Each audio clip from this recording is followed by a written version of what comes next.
know how many of you watched the Super Bowl this last week, but if you did, you probably saw this thing they call trash talking. There was quite a bit of it. You weren't in the game. You know, guys are getting in there, and you can tell because they get their, they get right up in somebody's face. And usually it has to do with some, finger somewhere, they're pointing, they're saying something to somebody that they just, made a really good play, and they're telling them how bad they are and how good they are, whatever it is. I always thought it was kind of funny. Usually the people who are doing the most trash talking usually are just talking. If you've ever watched in a boxing match, it's always kind of interesting because in a boxing match, they have the pre-boxing match, and you get the guys up there, and they stand face-to-face with each other, and one of them is usually really letting it go. They're just all over them, telling them how bad they are and how they're going to beat them. And I remember one interview in particular, and after it was over, somebody said, you didn't say much in that. He goes, I choose to let my actions do the talking. And about midway through that fight, you could tell he did because it was over. That's kind of how it works. Now, because you can, right? You can flap your gums all you want, but it's not about what you say, it's about what you do. It's the actions, it's the results that you're trying to get at. If you've got your Bibles, we're going to be in John chapter 15 this morning. We're going to look at verses 1 to 17. I titled the message, Walk the Talk. And this comes from our series. We picked a sermon series that we've done, and we called it Jesus Talks. And we're looking at several of these conversations that Jesus had with just people, wherever he went, whatever he was doing, and he's having these conversations. And the funny thing is they say most of these conversations, if you track them through, most of the conversations were very short. They didn't last very long at all. But it's this moment where Jesus is connecting to the people around him. And so we're using that and kind of walking through it and saying, all right, let's look at some of these. So here's one for this morning, John chapter 15. I'm going to start out, read verses 1 to 7, and we'll go from there. And for context purposes, you need to understand, kind of keep this in the back of your mind. This, as you look at this chapter, the disciples and Jesus are only a few days away from the crucifixion. That's where we are in the story. It's right just a couple days before the crucifixion. So that's what's about to happen as you go through the story. So here we'll read down, you follow along. Jesus said, I am the true vine, and my Father is the gardener. He cuts off every branch in me that bears no fruit, while every branch that does bear fruit, he prunes so that it will be even more fruitful. You are already clean because of the word I've spoken to you. Remain in me, as I also remain in you. No branch can bear fruit by itself. It must remain in the vine. Neither can you bear fruit unless you remain in me. I am the vine, you are the branches. If you remain in me and I in you, you will bear much fruit. Apart from me, you can do nothing. If you do not remain in me, you're like a branch that is thrown away and withers. Such branches are picked up, thrown into the fire, and burned. If you remain in me and my words remain in you, ask whatever you wish, and it will be done for you. I said in your outline, if we're going to walk the talk, the very first thing that needs to happen is we need to stay connected to Jesus. From verses 1 to 7, stay connected to Jesus. This text is talking about that gardener, right? It says that the gardener is always pruning. And why do you do that? Well, I actually looked up, and I wasn't going to read it for you, a definition. I mean, what is pruning? How do you prune? And I went through all the big, long instructions. I'll boil it down to this. You prune to produce more and better fruit. That's pretty much the end of it. Now, sometimes you prune because you're trying to shape things. You're trying to get it to grow a certain way or to be a certain look, and you're getting rid of all of the unproductive branches, vines, whatever it is. So you get rid of that stuff because you want the strength of the nutrition of the plant to go into the fruit. And so you get rid of all of the stuff that doesn't do that, isn't going that way.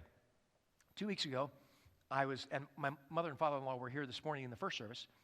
2 weeks ago, we're standing outside, and I had a car parked out in the driveway area, which is a rock area, and my mother-in-law goes, hey, and we have an olive tree that sits there, and it kind of provides some shade, and it's right over top of the driveway.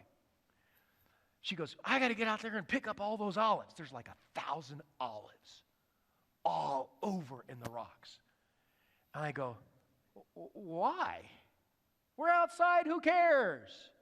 She goes, because when you When you step on the olives, you then bring it into the house, and it makes little black marks all over the floor.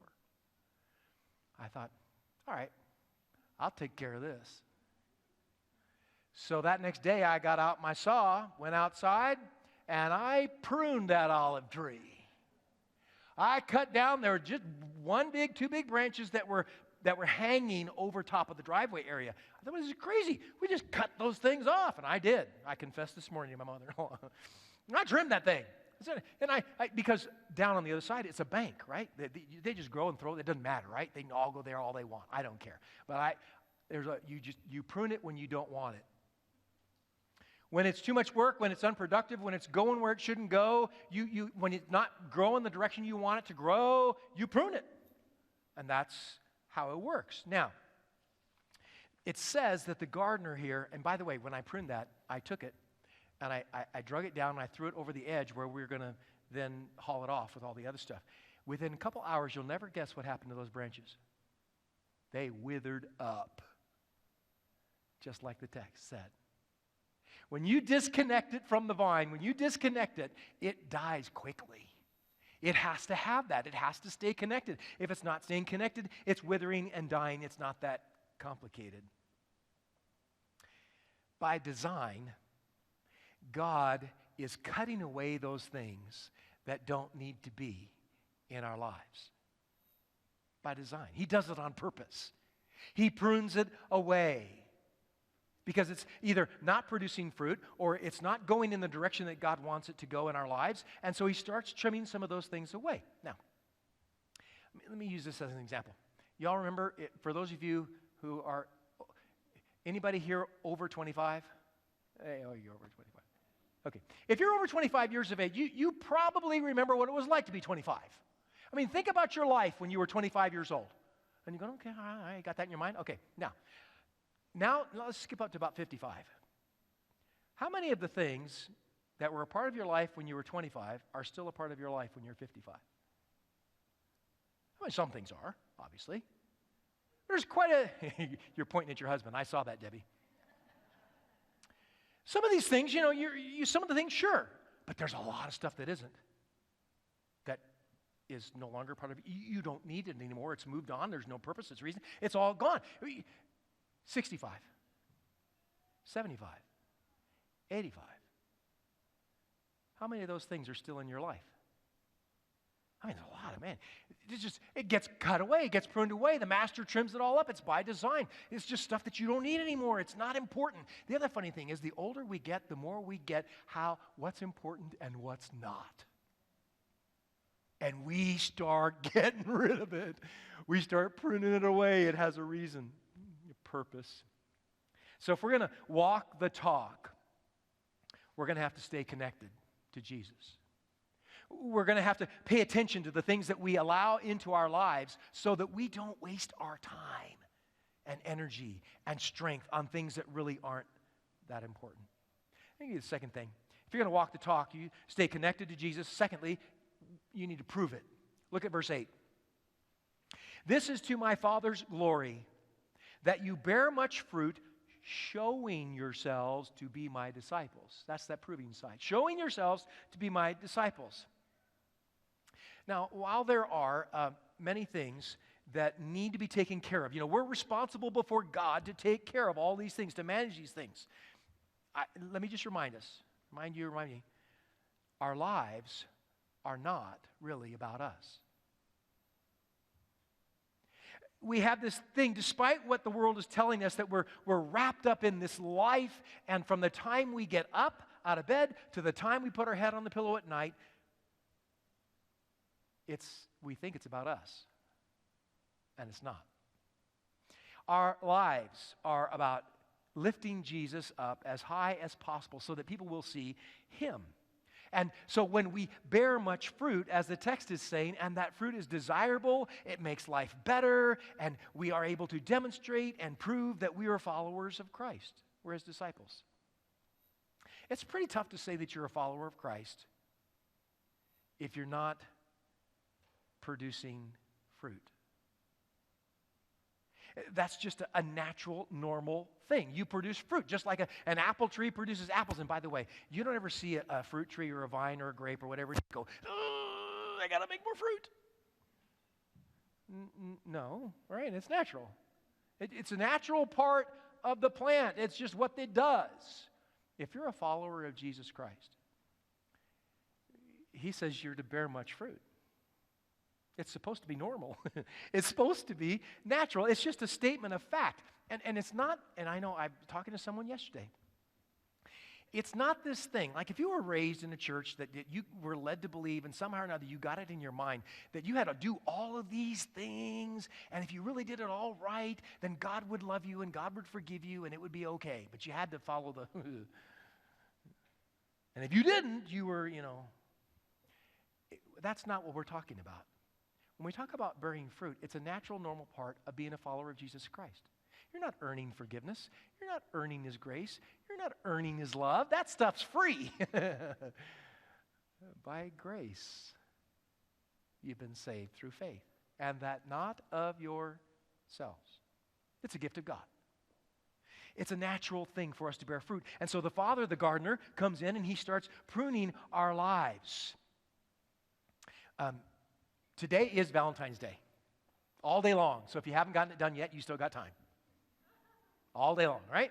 Now, Valentine's Day is not that hard. I mean, Valentine's Day is, maybe you get some flowers, maybe some candy, maybe you get a card, or you might go out to dinner, whatever you might do. It's really not that hard. But loving somebody really isn't about that. Note to self, but you probably better do it anyway. Right? You better do it. But that's not really what love is. Love is about what you give up and about what you sacrifice. That's love. Love is what you give up. Anybody can buy a card. Love is what you're willing to do and sacrifice for the person that you love. He says in the text, no greater love than this, that a man lay down his life for his friend. Now, I don't know too many people that are, we used to say, I'd take a bullet for them. I don't know too many of our spouses that are interested in somebody taking a bullet. What they want is you to take out the trash. I'm not too sure taking a bullet is high on the priority. The trash is, a bullet. It's what you give up. It's what you sacrifice. It's what you do. When we walk the talk, it changes everything. When it's no longer just this, but when it's actual changing and doing, then everything changes. If my car breaks down, I don't call the plumber. I call the mechanic, right? If I spring a leak, I don't call the police. I call the plumber. I mean, you call the person that has the experience and the knowledge to know what to do. They've got a track record. They can take care of it. That's a whole different thing. They know what they're doing. I know who to call. When life isn't going well for your neighbor, who do they call? Hopefully, they call you. They call somebody that they know that cares about them, that loves them, that's concerned about them. They call the person that is bearing fruit, that their lives show that, hey, you know what? I'm going through some stuff. I think maybe you can, I got a question. Because they know that something's different about you, that your life bears fruit and shows that you think you might have something to say about this. Because your life shows it out. They know.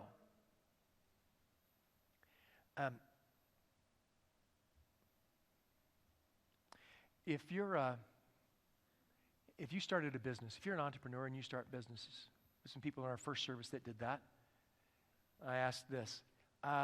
Before you started your business venture, before you jumped out, did you talk to anybody about it? Oh, yeah. Guess who they called? Somebody who had done what they're getting ready to do. Somebody who knew what it was like to start the business, to get in the venture, to go. They talked to them because they wanted to know, how's this work? What do you think about this? What should I avoid? What should I make sure I do? And they asked the right kind of people. Here's the challenge. To walk the talk. To produce fruit that gives evidence that we know what we're talking about, that our faith actually changes the decisions we make, the lives that we live, the things that we speak, the things that we do, that our faith is affecting that. It's not just talk. It actually works. As a church, what has God called us as El Camino to do? How are we going to connect hurting people to the hope of the gospel? I've got the band. I'm going to have the band come on up and get ready, because here's what I've asked them to do for this Sunday. I asked them if they would play a song. Now, if you listen to Christian radio, you've probably heard this song, because it's a fairly new song, but it's a great song. The first time I heard it, I thought, that's it. That's what it is. As a church, as followers of Jesus Christ, what are we supposed to be about? Now, the song is titled, It's Gotta Start Right Here. It's by Casting Crowns. And I want to read for you the first lyric, right? The first verse and chorus. Here's what it says. We want our coffee in the lobby. We watch our worship on a screen. We got a rock star preacher who won't wake us from our dreams. We want our blessings in our pockets. We keep our missions overseas, but for the hurting in our cities, would we even cross the street? But we want to see the heart set free and the tyrants kneel, the walls fall down, and our land be healed. But church, if we want to see a change in the world out there, it's got to start right here. It's got to start right now. Lord, I'm starting right here. Lord, I'm starting right now. I think that's where we are.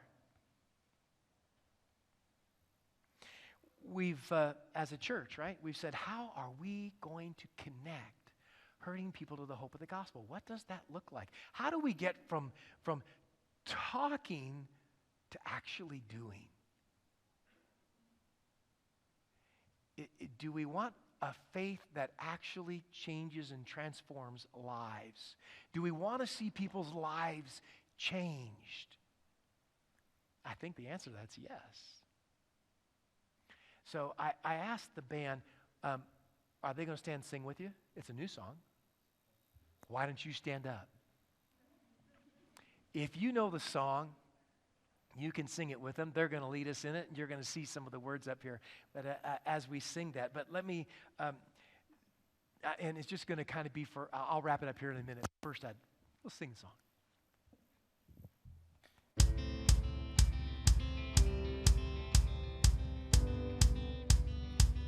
We want our coffee in the lobby. We watch our worship on a screen. We got a rock star preacher who will wake us from our dreams. We want our blessings in our pockets. We keep our missions overseas. But for the hurting in our city, would we even cross the street? But we want to see the heart set free and the tyrants kneel. The walls fall down and our land be healed. But church, if we want to see a change in the world out there, it's got to start right here. It's got to start right now. Lord, I'm starting right here. Lord, I'm starting right now.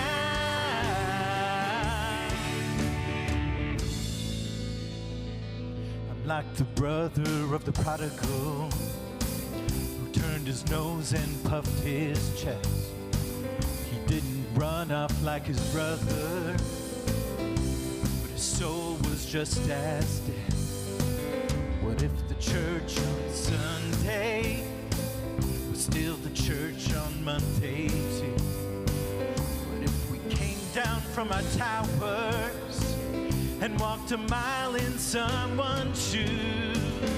But we want to see the heart set free and the tyrants leave, the walls fall down and a land be healed. But church, if we want to see it changing the world out there, it's got to start right here.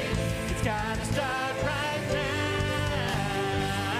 Lord, I'm starting right here. Lord, I'm starting right now.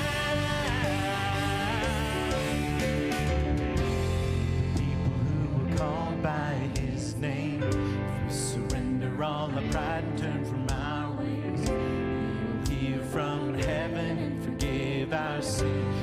He will heal our land, but it starts right here. People who are called by his name, we surrender all our pride and turn from our ways. He will hear from heaven and forgive our sin. He will heal our land. It's gotta start right here. Start right now. Lord, I'm starting right here. Lord, I'm starting right now. It's got to start right here. Start right now. Lord, I'm starting right here. Lord, I'm starting right now.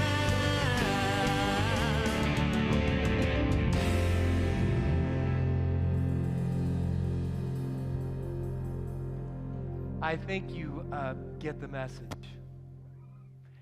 You know the verse that they're quoting, where the root for the song is 2 Corinthians chapter 7, verse 14. It says, you know the verse, if my people who are called by my name will humble themselves and pray and seek my face and turn from their wicked ways, then I will hear from heaven and I will forgive their sin and will heal their land. It starts right here. If we're going to see this change, this thing we're hoping for in this world, in our community, at our schools, or wherever we are, it's got to start right here. It just has to. So the call for us as a church, as individuals, as followers of Jesus Christ, is to say to him, God, start with me. Forgive me. Change me. God, bear fruit in my life. The kindness, the goodness, the faithfulness, the gentleness, self-control, all that stuff is the fruit of a life that's been changed. God, start right here. They're going to play and we're going to sing a couple of songs, but here's what I want to say to you. This is our time that we use this, and if you're watching online, this is our time where we say, okay, God, here I am. What do you want to do in my life? Where do you want to change me? We open up the front. You can come and pray if you like. You may have somebody that you want to pray for. But we say to you, this is your opportunity to say yes to Jesus. God, start right here in my life. If you've never given your life to Christ, you can do that this morning. It's a simple prayer of faith. God, I need Jesus. Come into my life. Change me. Forgive me. Make me your child. Start right here. As we sing, you take this time.